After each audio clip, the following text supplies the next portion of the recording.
should companies have access to material owned and created by artists? Yeah, so I mentioned the gap analysis earlier on.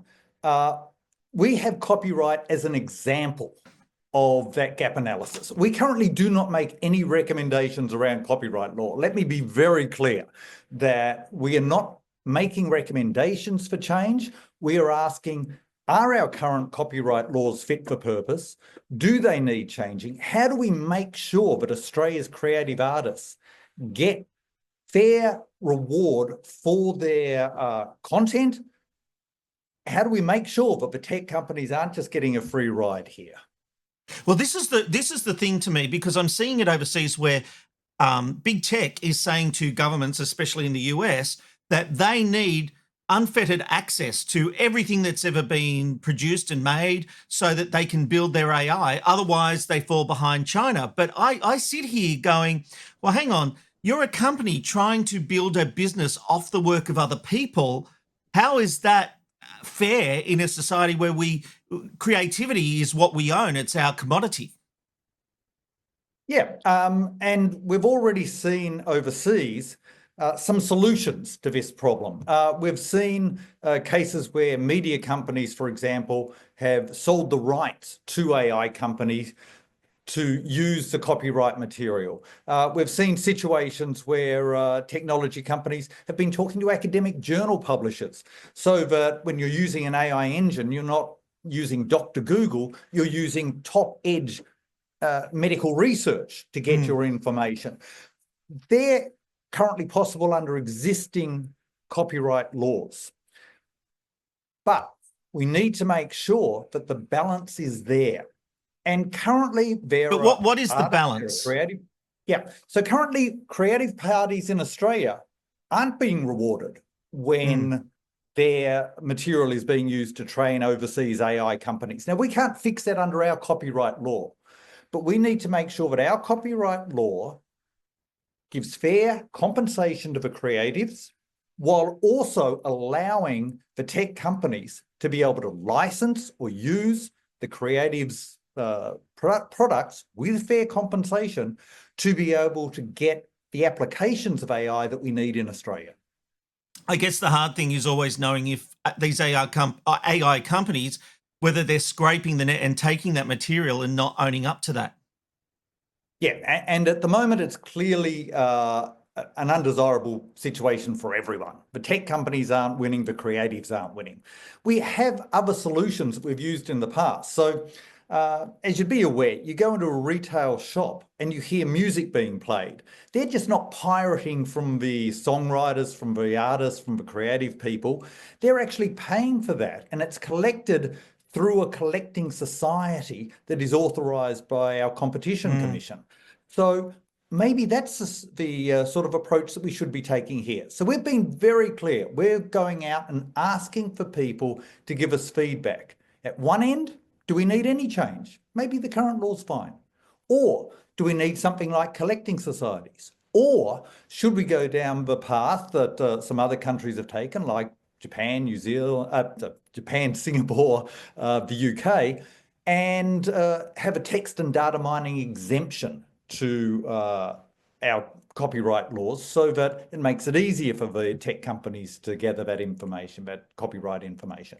So hang on, are you saying that these companies should have the right to scrape our text messages? No. We're asking, does the copyright law, is it fit for purpose? And we want to get feedback on whether it's fit for purpose and how it should be changed to make sure, if it's not fit for purpose, how it should be changed to make sure it's fit for purpose. We have made no recommendation at the moment. What we want to do is make a recommendation in our final report, but we need to hear from the people in the industry, from your viewers, what's the best way forward. It's interesting because there's been a range of press releases coming across my email today. You're in New Zealand tonight as we talk. And so I don't know if you've seen this one from the Voice Actors Association, but they reject text and data mining exemptions for AI training. And the president, Simon Kennedy, says, I'll just read it out to you. Not only does this move put the responsibility on Australian creatives to shoulder legal battles against multi-billion-dollar tech companies who have stolen or misused their work, it also leaves the door open for AI developers to use the biometric data of every Australian whose voice or image has been recorded to train AI applications that can digitally reproduce their likeness, create deepfakes, and voice clones. Yep, and that's fantastic. Please send in that submission to us so that we can take it on board and make sure we're making the right recommendation to government at the end of this year. At the And this is moment, the point. This is an from all interim parties. report, right? Oh, yes. Yeah. And This- it this seems is to the me saying, what there's a I seem gap to be here coming that's to. Oh, sorry, we're on a delay. Apologies. What it seems to be coming to is that what I'm hearing is that you don't basically want to, you've said it, you don't want to start from scratch. So you want to use existing laws to protect people in the ways that need protecting. What do you see as far as new AI legislation going forward? Do you think there's need for any? Well, we haven't done the work as a country yet to work out if we need any AI legislation, any AI specific legislation going forward. The first thing that needs to be done is that gap analysis. Now, copyright we've picked as a case study because we know it's controversial, but we also know it's really, really important. And we don't know that there are gaps there at the moment, that there should be changes to current law. But that's a long, long way from saying we need, say, an AI specific copyright law. So what we need to do is the gap analysis around our copyright laws, around our laws around medical devices, around our competition laws, around our consumer laws. Think of the laws across society, the regulations that business deals with every day. We need to do the gap analysis and find out, are they fit for purpose for the AI world? And go down that path. If they're not fit, can we make them fit?